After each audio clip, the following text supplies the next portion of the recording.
Atos dos Apóstolos, capítulo 11, a partir do versículo 19. Na semana passada nós falamos aqui sobre Atos 10, quando o Evangelho deixa de ser dos judeus e passa a ser também para os gentios. Aquela experiência de Pedro na casa de Cornélio. Qual era a tradição que existia na mentalidade dos apóstolos da igreja de Jerusalém? Qualquer gentio que quisesse se tornar cristão, teria que primeiro se tornar o quê? Judeu. Primeiro judeu, para depois se tornar o quê? Cristão. Essa é a mentalidade de Pedro, a mentalidade dos apóstolos, a mentalidade da igreja em Jerusalém.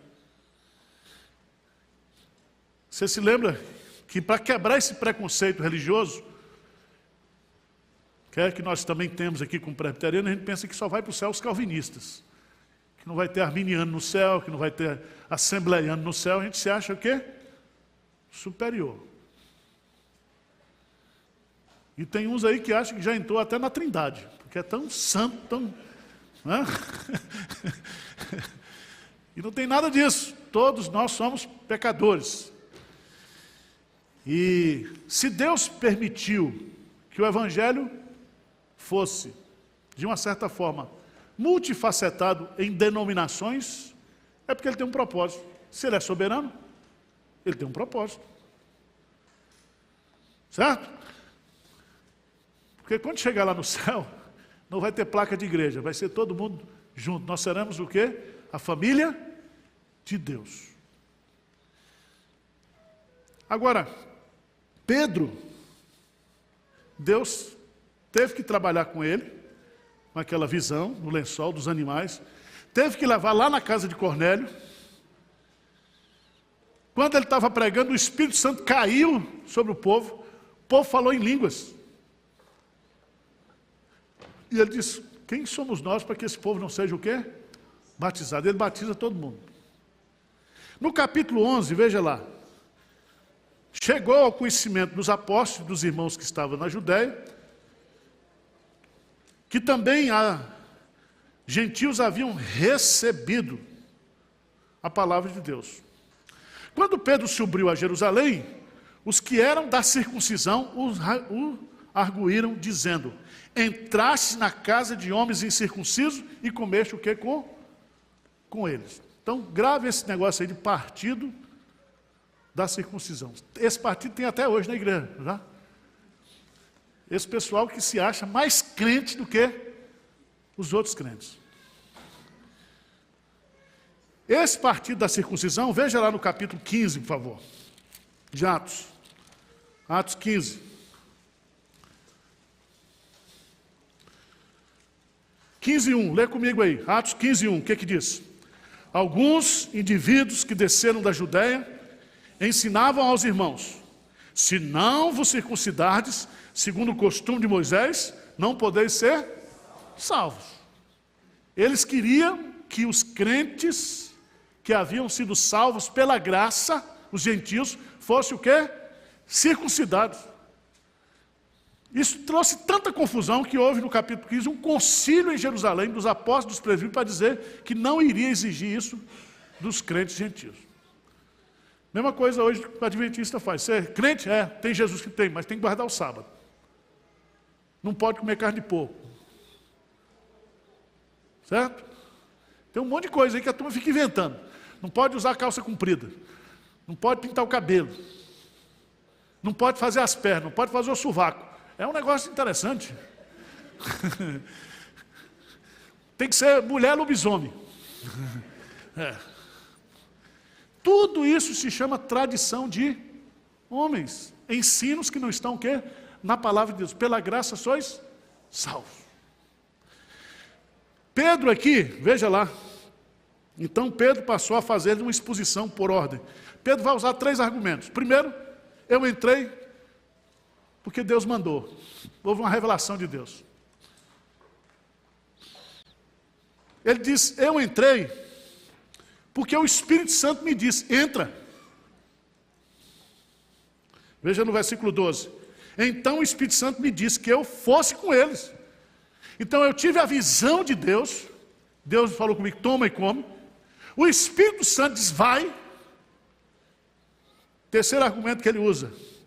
Versículo 15. Quando, porém, comecei a falar, caiu sobre eles, como também sobre nós no princípio.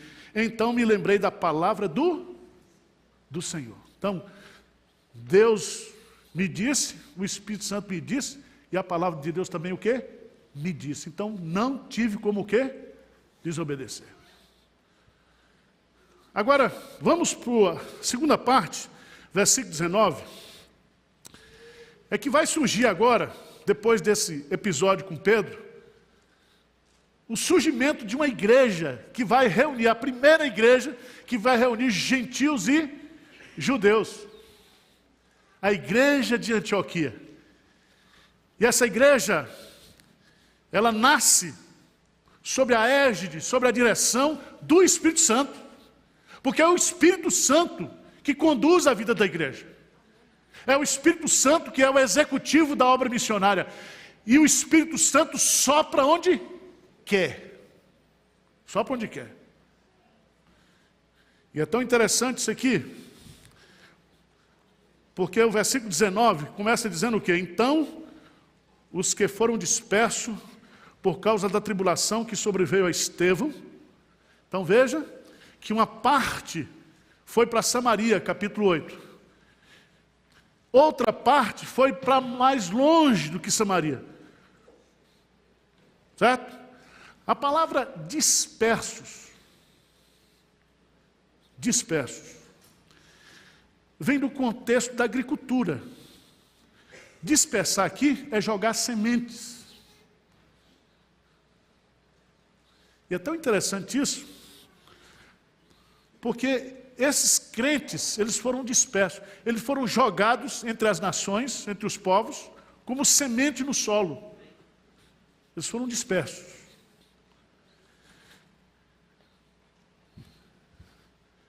E não somente isso, eles o que? Se espalharam.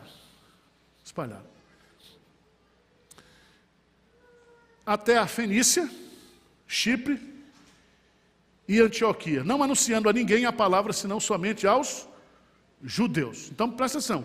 Aquele judeu, pé roxo, raiz, lá de Jerusalém, ele só falava o quê? Hebraico. Então ele saiu pregando para os judeus que só falavam o quê? Hebraico. Mas diz aí, no versículo 20, veja no versículo 20.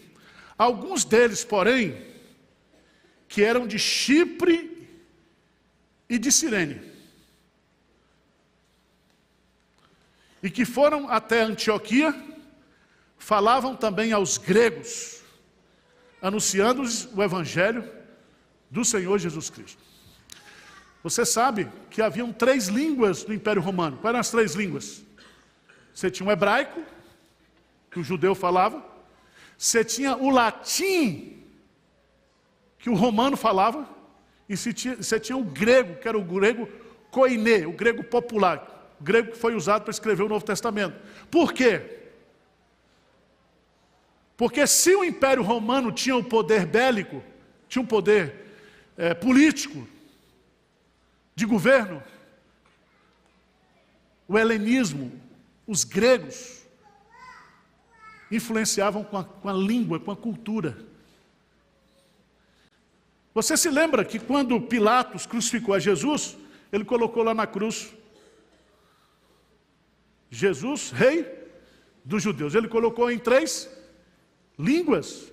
Ele colocou em hebraico, ele colocou em grego, e ele colocou em latim. Sem saber, ou inconscientemente ele estava dizendo que Jesus Cristo é o rei dos reis, é o Senhor de todas as nações, tribos, línguas e povos. Diz amém aí, por favor. Amém. Pronto, só para esquentar, vamos lá. Então vamos lá, nasce a igreja de Antioquia. eu quero apresentar 8 características desta igreja. E a gente aplica para Pinheiros. Tá bom? 8 características. Primeira característica desta igreja. Essa igreja foi plantada por crentes comuns, por pregadores o quê? Leigos.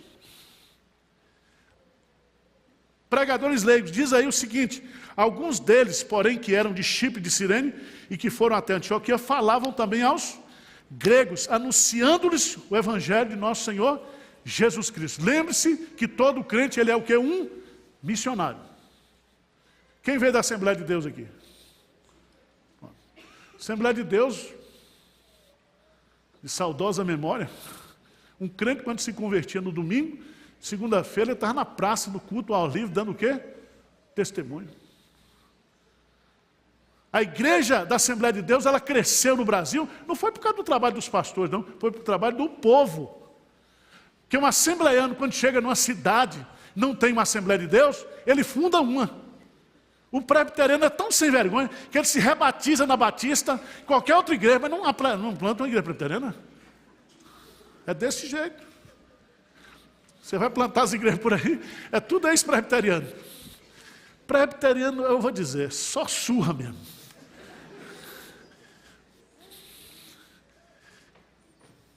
Veja que coisa linda, irmãos. Anunciando a palavra. Vamos voltar um pouquinho para Atos 8.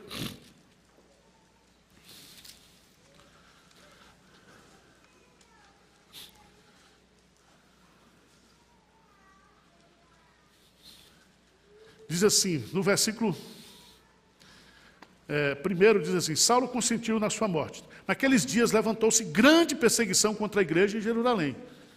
E todos, exceto os apóstolos, foram dispersos pelas regiões da Judéia e Samaria. Versículo 4: entre mentes, os que foram dispersos, iam por toda parte, o quê?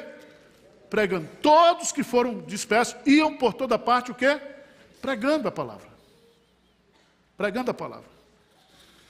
Nós temos que entender que a grande comissão não é para os pastores, para os missionários, mas é para a igreja. Todo crente tem que pregar o evangelho. E essa igreja vai nascer, vai surgir, justamente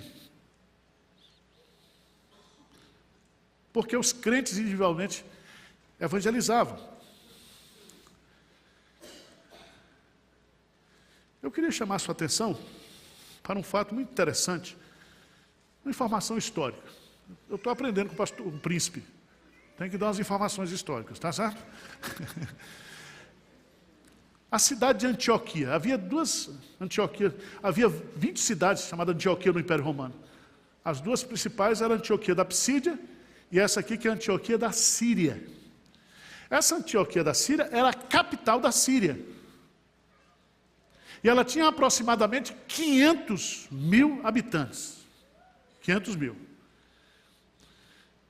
E preste atenção, porque às vezes a gente acha que havia um planejamento estratégico da igreja para selecionar as igrejas principais, porque o pessoal entendia de contextualizar. Não tem nada disso. Foi o Espírito Santo que conduziu. Foi o Espírito Santo que dispersou. E chega nessa cidade, que era a terceira cidade do Império Romano. Tinha Roma, tinha Alexandria, e a terceira cidade mais importante era essa cidade aqui. E é muito interessante você observar, porque o Espírito Santo usa Filipe para falar para um homem só, um eunuco, Eutíope, mas o Espírito Santo manda um grupo e leva esse grupo a plantar a igreja numa cidade importante. Então eu quero fazer um desafio para você aqui, você que é crente, membro da igreja de Pinheiros, vamos começar uma igreja lá no seu bairro, na sua casa. Faça como o Áquila e Priscila, abra a sua casa, meu irmão. Tem crente que não abre a casa nem para um grupo de pastoreio. Vamos abrir a casa, vamos ser uma igreja missionária, vamos esparramar pontos de pregação todos os dias na cidade de São Paulo. Se você está aposentado, vem para cá, nós damos um treinamento para você. dá uma cesta básica e combustível, você vai plantar a igreja. Aposentado você já está, casa você já tem. Fome você não vai passar, mas nós precisamos evangelizar.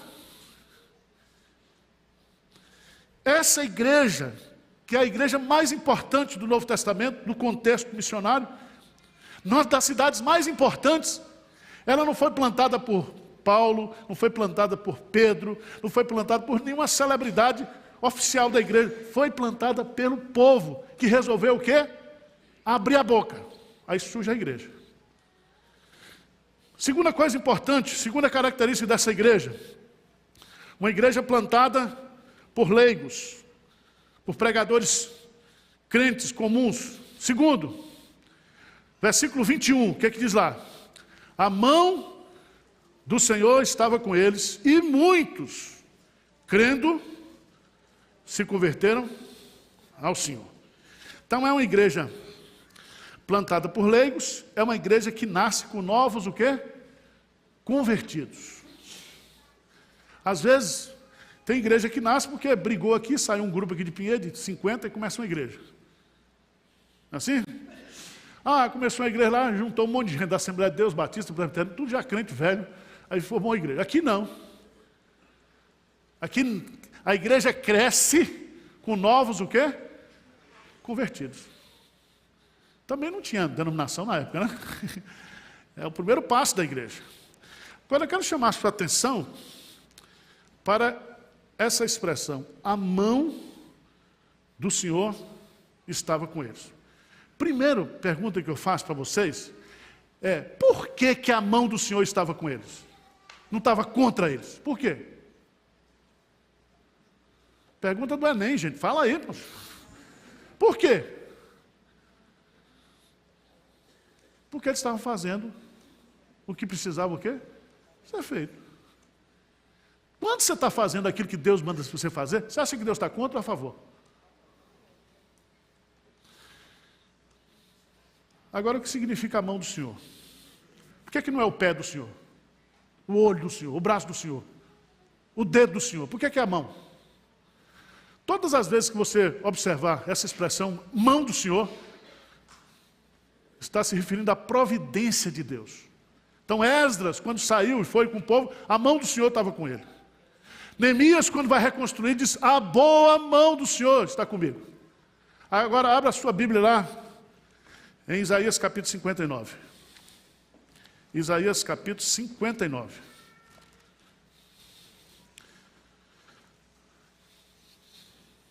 Versículo 1. Lê comigo aí. Isaías 59, 1. O que diz? Eis que a mão do Senhor não está encolhida.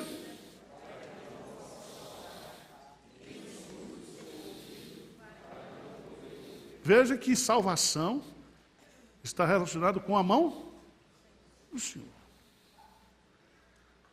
Eu esperei pacientemente pelo Senhor, e o Senhor se inclinou para mim e me tirou, estendeu a mão.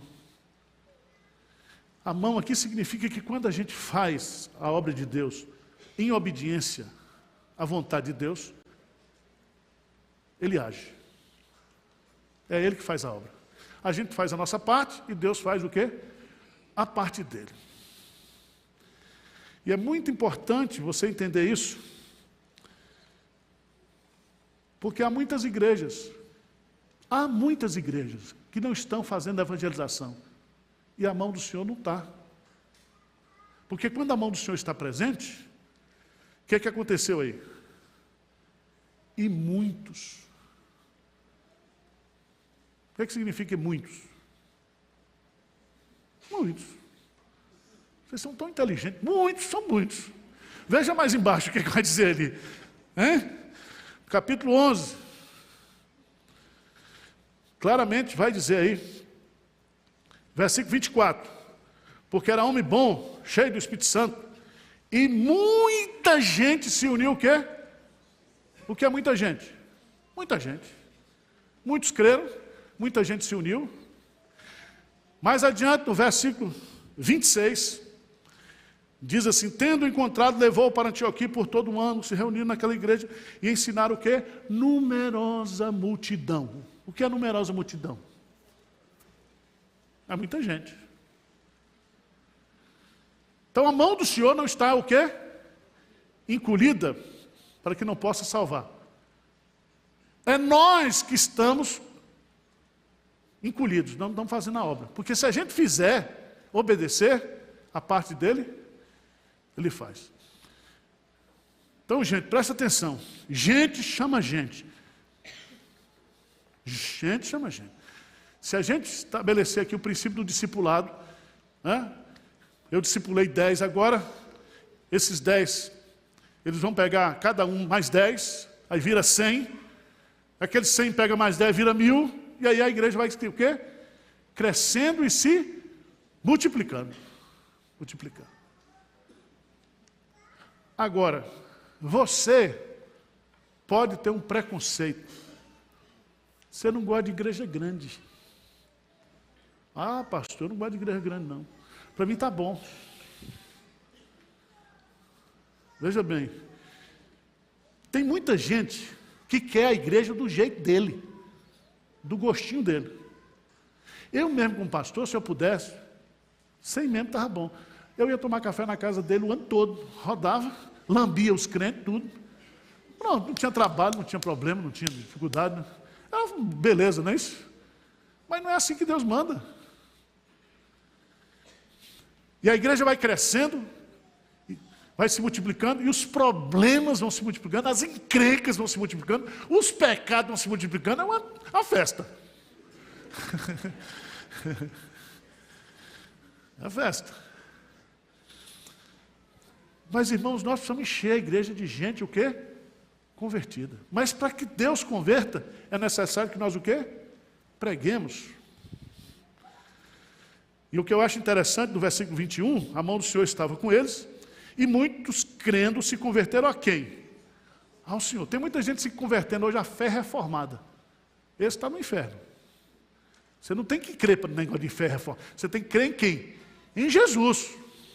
Depois você pega a fé reformada, mas é Jesus que salva. Não é Calvino, não é Lutero. Certo? Não é essas coisas que tem hoje aí, irmãos, são os preconceitos. Veja bem, Deus está quebrando os preconceitos aqui.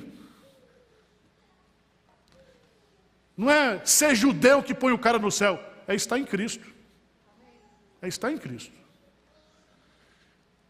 Primeira característica, uma igreja plantada por leigos. Uma igreja que nasce com novos convertidos. Uma igreja pastoreada por um homem de Deus. Como é o nome dele? Barnabé. Olha como Deus, ele providencia todas as coisas. Barnabé era natural de onde? De natural de Chipre.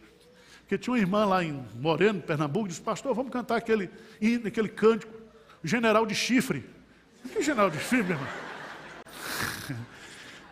Era o seu nome, Barnabé, natural de Chipre. Né? Natural de Chipre, não era nada de general de chifre. Se ele era natural de Chipre, ele era um judeu que falava o quê? Grego. O Espírito Santo providencia tudo, irmãos. Os apóstolos estavam ocupados em outras coisas. Diz lá aqui, versículo 22. A notícia a respeito deles chegou aos ouvidos da igreja que estava em Jerusalém. E enviaram quem? Barnabé, que era natural de Chipre, que era um sujeito que consolava os outros, que era um sujeito que era chamado de filho da exortação, e ele seria mais bem aceito em Antioquia. Ele não era aquele judeu raiz, aquele judeu, né, que só falava hebraico, chato. Não, ele era um cara que tem 3 características que se aplicam a ele aí. Veja aí no versículo 24. Ele era bom. A palavra bom no grego significa excelente, gentil, cara fino. Certo? Não é esse pastor cascudo que a gente tem hoje. O cara era, né, casca grossa, não. Ele era um cara gentil, um cara fino, sensível, bom caráter. Ele era um homem cheio do Espírito Santo. E essa expressão faz jus justamente àqueles 7 homens que foram escolhidos para serem diáconos em Atos 6. Eram homens cheios do Espírito Santo. Terceira característica dele. Ele era um homem cheio de fé. O que significa isso? Cheio de fé. Ele era um homem que cria em Deus e que cria na palavra de Deus, certo? E aquele que crê, obedece. Fé pressupõe o quê? Obediência. Barnabé era um homem obediente. E é tão interessante isso, que lá no capítulo 13, veja lá, versículo 2, servindo eles ao Senhor e jejuando, disse o Espírito Santo, separai-me agora Barnabé e Saulo. Era um homem de oração, um homem de consagração. E foi separado, ele foi com Paulo, para a primeira obra missionária. Agora, veja que coisa linda, irmãos. Versículo 23, lê comigo aí. O que diz aí? Tendo ele chegado... Vocês não vão ler não, gente? Pelo amor de Deus. 11:33, 11:23, vamos lá? Tendo ele chegado e vendo a graça de Deus, alegrou-se e exortava a todos.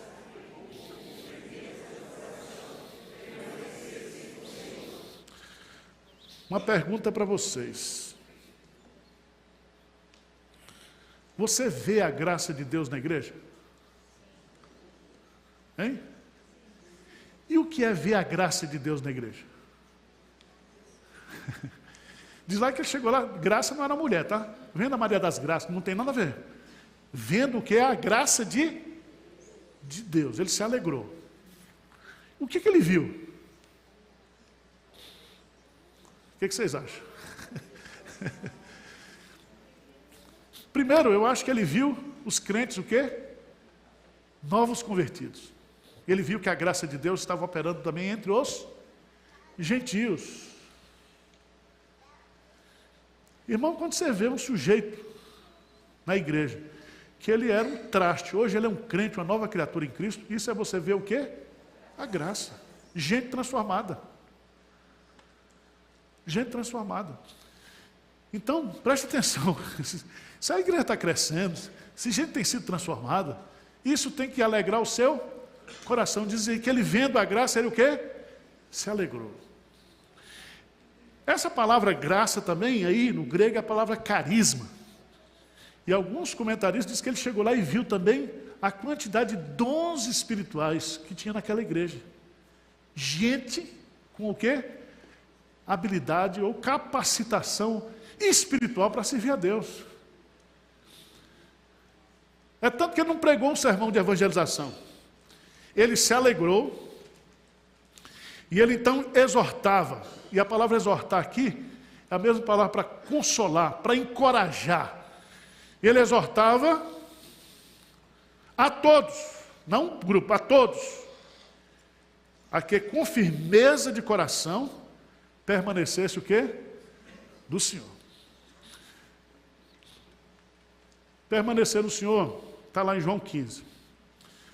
Na regeneração, nós somos unidos ao Senhor. Na consagração, nós o quê? Permanecemos no Senhor. E quando a gente é regenerado e permanece dele, esse dá muitos o quê? Frutos. Está lá em João 15. Então Barnabé era um pastor que toda ovelha queria, sabia disso? Eu mesmo, se eu pudesse escolher votar, eu votava nele. Eu não gosto de Paulo não, Paulo é muito bravo. Mas Barnabé, eu queria tê-lo como pastor. Né? Tem outros aí da Bíblia, Pedro, nem imagino. Pedro era muito nervoso. Mas Barnabé, ele é chamado de filho da consolação. Quarto lugar, quarta característica dessa igreja. Uma igreja que crescia e se fortalecia pelo ensino da palavra de Deus. Veja que aí nessa igreja não fala em milagre, não fala em churrasco, nem pizza, não tem nada disso. Veja no texto, por favor.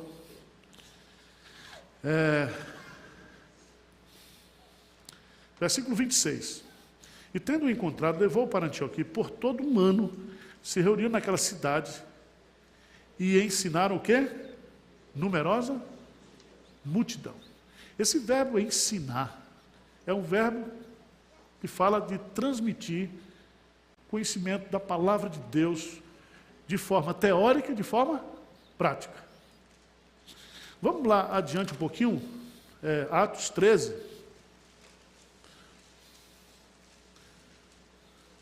A igreja cresceu e diz assim, havia na igreja de Antioquia, o quê? Profetas e o que profeta e mestre faz? O profeta é o quê? Boca de Deus. Ele ensina a vontade de Deus. O que os mestres ensinam? A palavra. Então, essa igreja era uma igreja pentecostal mais presbiteriana. Era uma igreja assim, né? Você se lembra que Paulo foi levantado e foi o quê? Batizado. Paulo era presbiteriano. Não foi às águas. Mas tudo bem. Mas a ênfase dessa igreja está onde? No ensino. No ensino da palavra. Irmãos, não se iludam. Não se iludam. A Bíblia fala, diz assim, esses sinais seguirão os que creem. Né? Mas creem em quê? Nos sinais? A gente vai crer em sinal para Deus fazer sinal? É isso que a Bíblia está ensinando? Vamos para Marcos 16 lá. Marcos 16.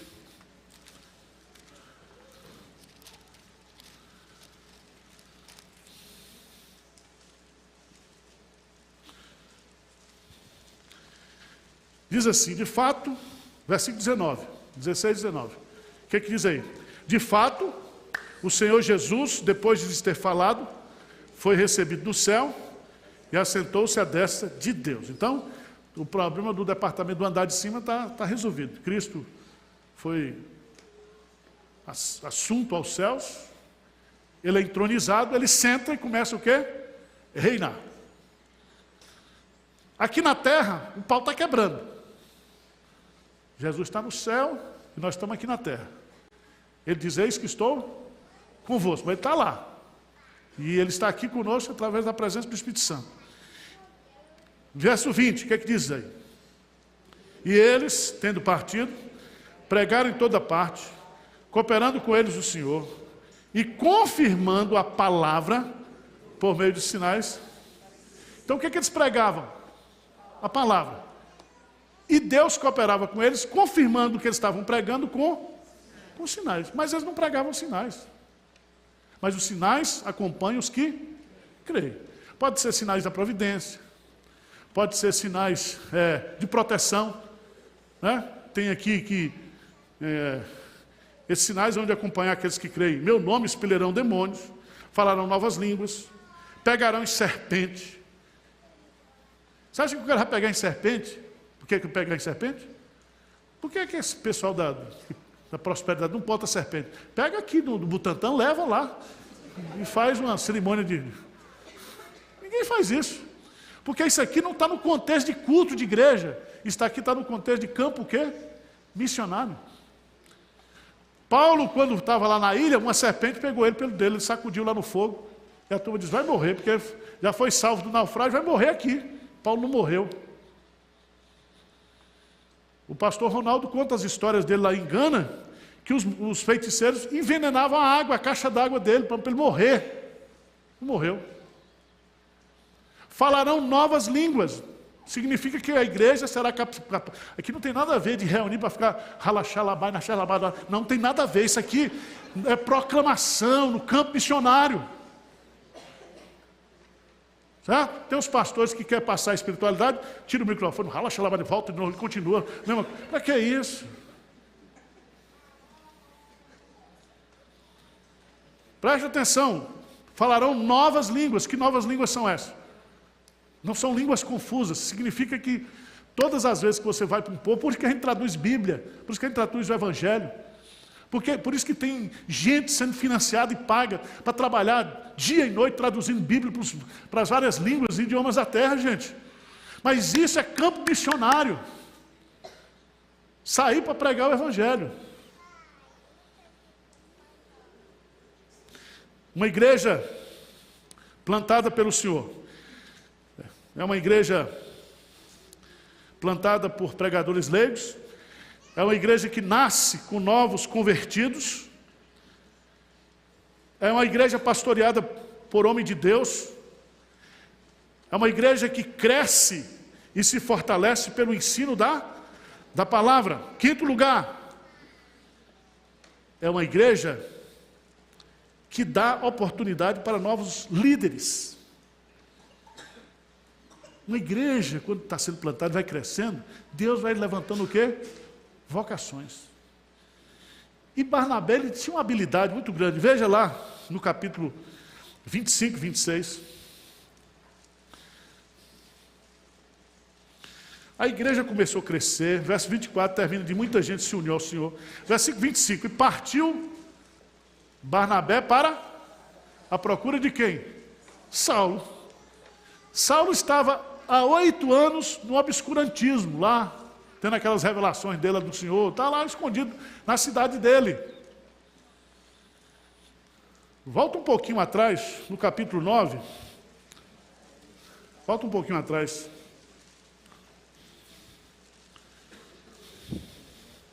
Paulo, quando se converteu, foi a Jerusalém. 9:27. Mas Barnabé, tomando consigo, levou os apóstolos e contou-lhes como ele vira o Senhor no caminho, e que esse lhe falara, e como em Damasco pregara ousadamente o nome de Jesus. Estava com eles em Jerusalém, entrando e saindo, pregando ousadamente o nome do Senhor. Falava e discutia com os helenistas, mas eles procuravam tirar-lhes a vida. Tendo, porém, isso chegado ao conhecimento dos irmãos, levaram-no até Cesareia e dali o enviaram para Tarso. Depois disso, passaram-se quantos? 8 anos. Mas quem foi que levou Saulo a Jerusalém? Barnabé. Então Barnabé estava com o rico de Paulo, o Liquidim.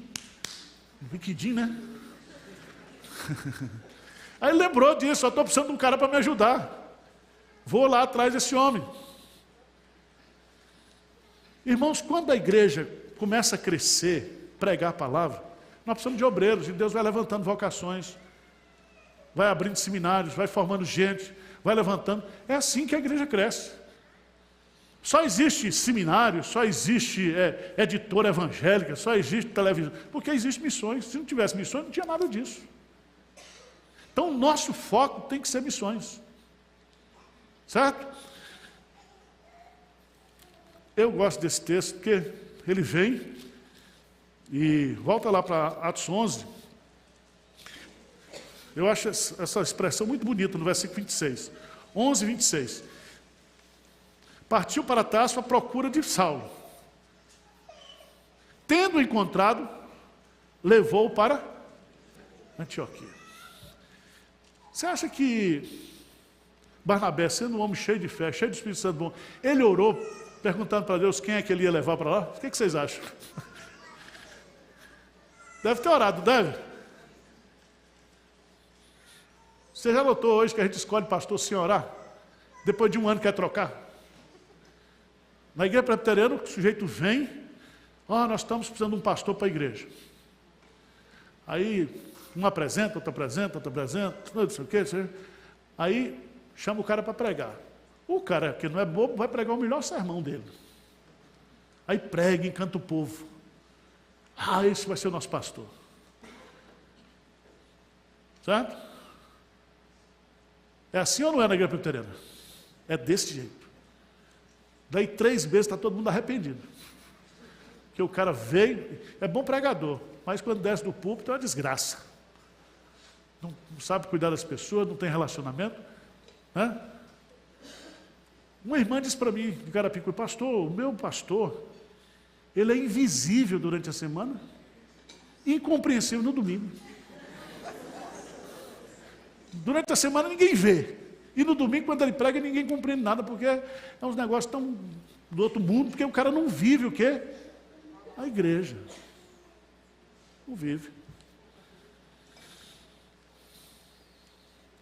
Ele vai lá, traz Barnabé e Saulo. Agora veja que coisa linda lá em Antioquia. Volta para o capítulo 13 de Atos. Só foi Paulo que foi contratado? Não, veja lá. Havia na igreja de Antioquia profetas e mestres. Barnabé foi o primeiro. Simeão, por sobrenome Níger, devia ser um negão. Negócio de sobrenome Níger. Porque a igreja era uma igreja o quê?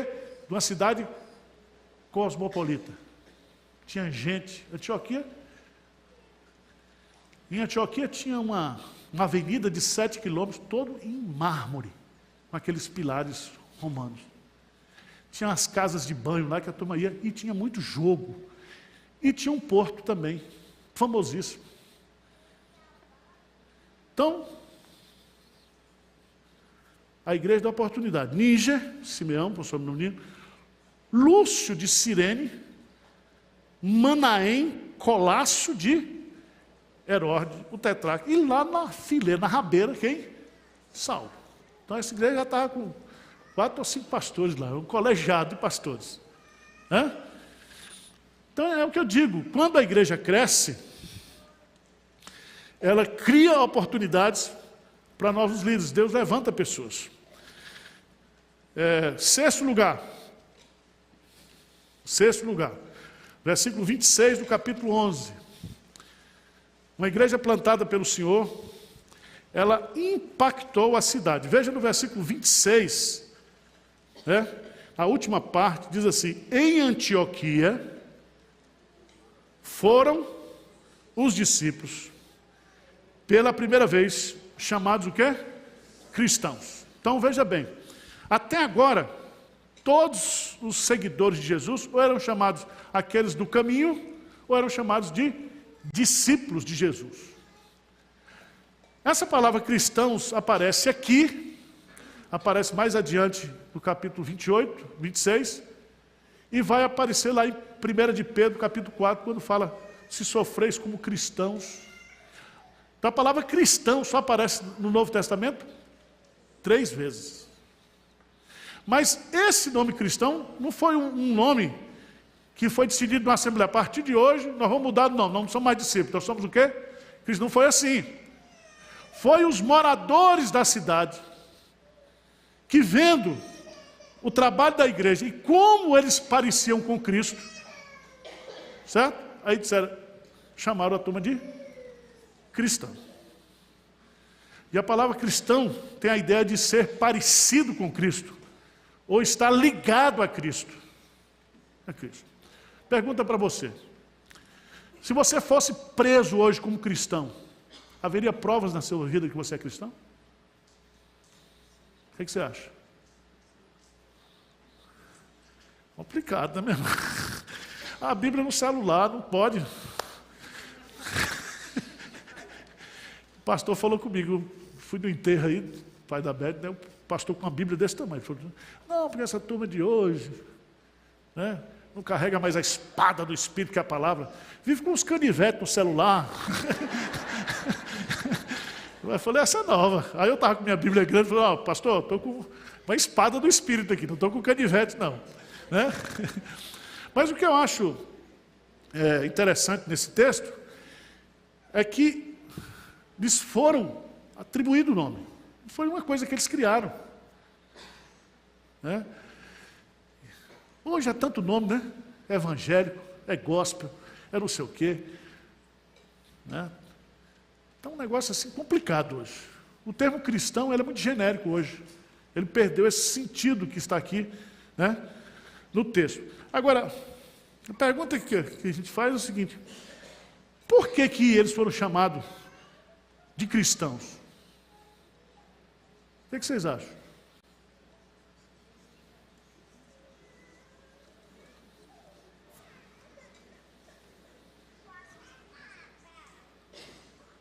Pergunta difícil, né?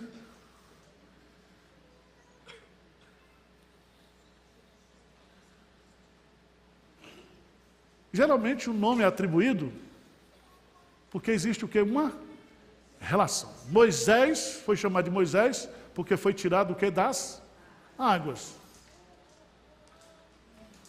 Por que eles seriam chamados de cristãos? Por que a cidade de Antioquia, uma cidade de 500 mil habitantes, pela primeira vez chamaria essa turma de cristãos? Era um apelido? Era uma gozação? Hein? É porque a igreja, de uma certa forma, estava o quê? Impactando a cidade. Volta um pouquinho lá para Atos 2.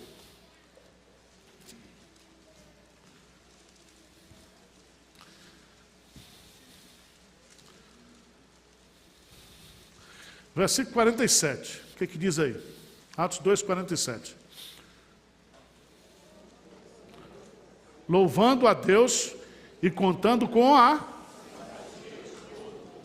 Enquanto isso, acrescentava o Senhor dia a dia os que iam sendo... A igreja de Jerusalém era uma igreja o quê? Simpática. Caiu na simpatia o quê? Do povo. De uma certa forma, irmãos, a igreja em Antioquia, apesar de ser uma igreja nova, era uma igreja que estava chamando a atenção dos moradores daquela cidade. Talvez eles saíssem para aquelas avenidas de Antioquia, aquelas praças, pregando o evangelho. Porque não tinha sistema de som, não tinha Bíblia impressa, não tinha FM evangélica, não tinha nada. Eles só pregavam. Só pregavam.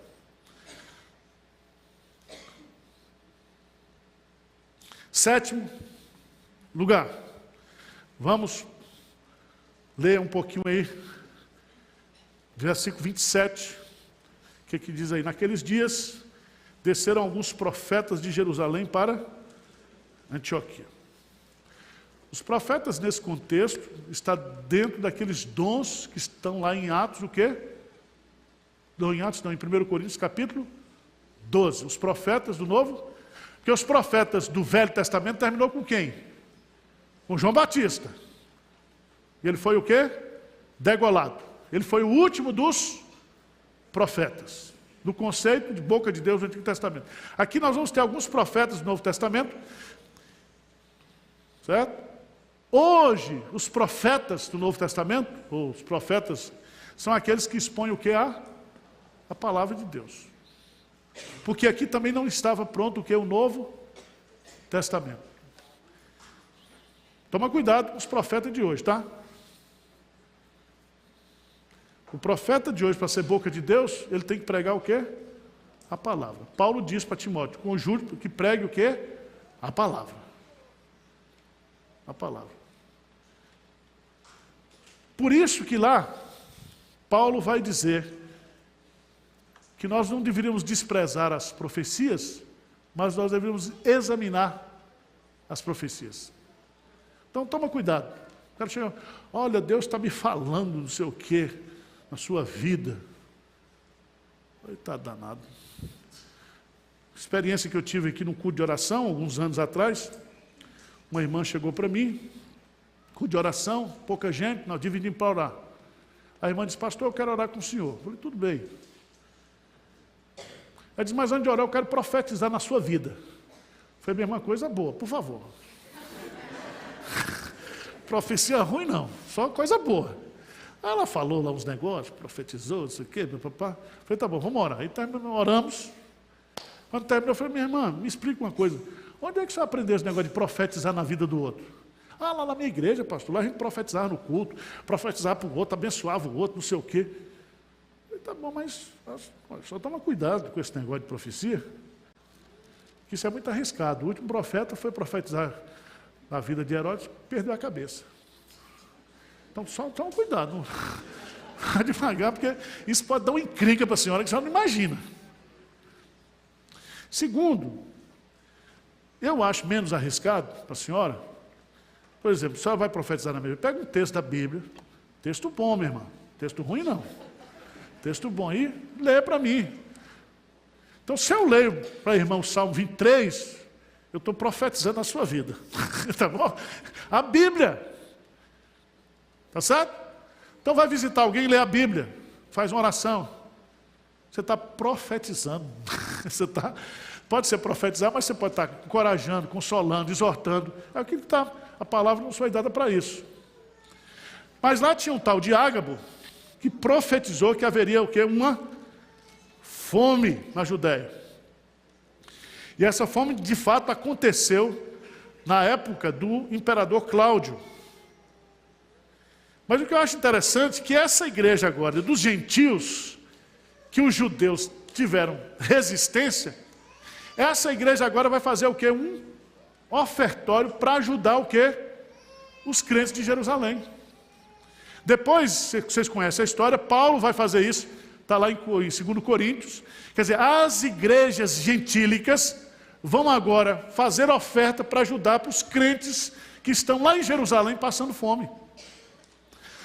Veja um detalhe importante aqui, por favor, nesse texto.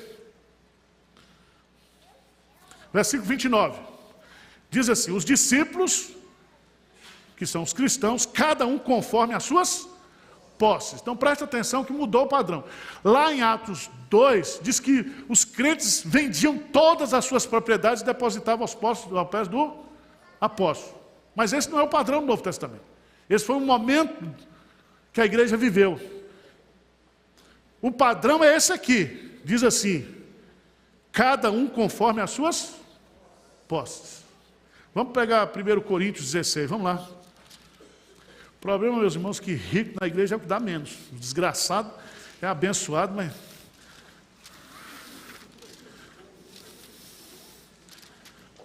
quando o rico é crente, aí é gente boa, mas...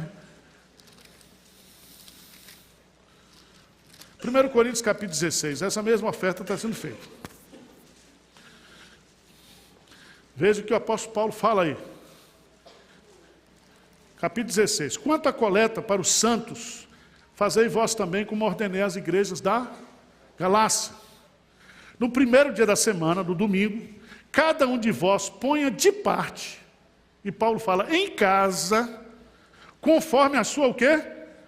Prosperidade. Vá juntando para que não se façam coletas quando eu for. Então Paulo vai ensinar a igreja. Essa coleta aí foi para ajudar os crentes que estavam passando dificuldade. O que é que nós aprendemos aqui da igreja de Antioquia? Era uma igreja generosa para com os crentes, o quê? Necessitados. Paulo sabia lá em Gálatas que os nossos recursos, eles são limitados. E ele diz, fazei o bem a todos, mas principalmente aos domésticos da fé. Então existe diaconia, que é cuidar uns dos outros, existe ação social, que é para cuidar do próximo. Independentemente se for crente, se não for crente, né? E a Bíblia diz que nós devemos amar o próximo como a nós mesmos. 8º e último lugar. A igreja de Antioquia, uma igreja plantada pelo Senhor, era uma igreja missionária. Atos 13, veja lá. Havia na igreja de Antioquia profetas e mestres, Barnabé, Simeão, por sobrenome Níger, Lúcio de Cirene, Manaém, Colásio de Herodes, o tetrarca, e Saulo. E servindo eles ao Senhor e jejuando, disse o Espírito Santo, separai-me agora Barnabé e Saulo para a obra que eu os tenho chamado. E então, jejuando e orando, impondo sobre eles as mãos, os despediu. Enviados, pois, pelo Espírito Santo, desceram a Seleucia e dali navegaram para Chipre. Eu acho esse texto que vai começar agora a obra transcultural. Vocês conhecem o livro de Atos, são 3 viagens missionárias. E o que me impressiona aqui nesse texto é que é o Espírito Santo que separa. E, na minha visão, não sei se na sua, mas separou os 2 melhores. Né? Porque Barnabé era um pastorzaço. Aí Paulo, aquele homem que teve revelações, que ele não... O Espírito Santo separa esses 2. E a igreja aceita. Porque tem igreja que diz, não, nosso pastor é inegociável, introcável. Não, mas quando é o Espírito Santo que manda, a igreja o quê? Abriu mão, porque o mais importante para a igreja era a obra missionária. E aí eles vão, e veja lá no capítulo 14,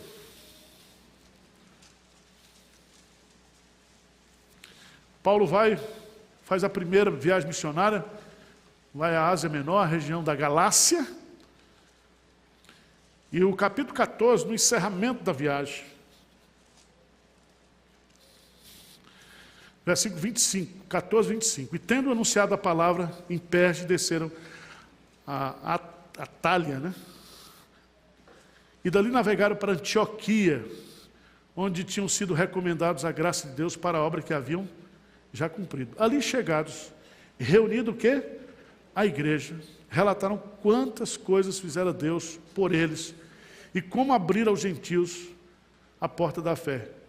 E permaneceram não pouco tempo com os discípulos. Então a igreja enviou, e a igreja agora recebe o quê? O relatório daquilo que aconteceu. Irmãos, não dá tempo a gente falar, mas quem faz a obra missionária é a igreja o quê? Local. Igreja local. O Espírito Santo, Jesus, quando escreveu as igrejas locais lá de Apocalipse, capítulo 1 e 2, ele escreveu ao anjo da igreja, não é isso? Mas ele sempre termina dizendo o quê? Quem tem ouvidos, ouça o que o Espírito Santo diz à igreja. Então, nós, como igreja do Presbitério de Pinheiros, nós temos que copiar esse negócio aqui, imitar isso aqui. Não vamos inventar a roda, tá? Não vamos ser uma igreja da moda, como diz aí fora. Vamos ser uma igreja bíblica, com essas características que estão aí nesse texto.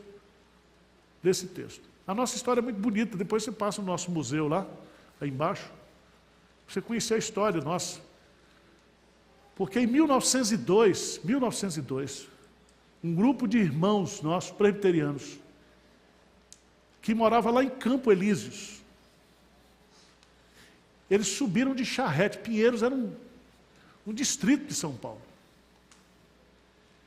E eles vieram. Eles eram chamados de esforçadores cristãos. Eles fizeram trabalho de panfletagem, de pregação do evangelho no bairro. 1902. 4 anos depois, 1906, a nossa igreja foi o quê? Organizada. Então a nossa igreja, ela é fruto da obra missionária. Por isso que nosso DNA é missionário. Por isso que vocês não deu para apresentar, nós temos que arrecadar por mês, no ano que vem, 1 milhão por mês.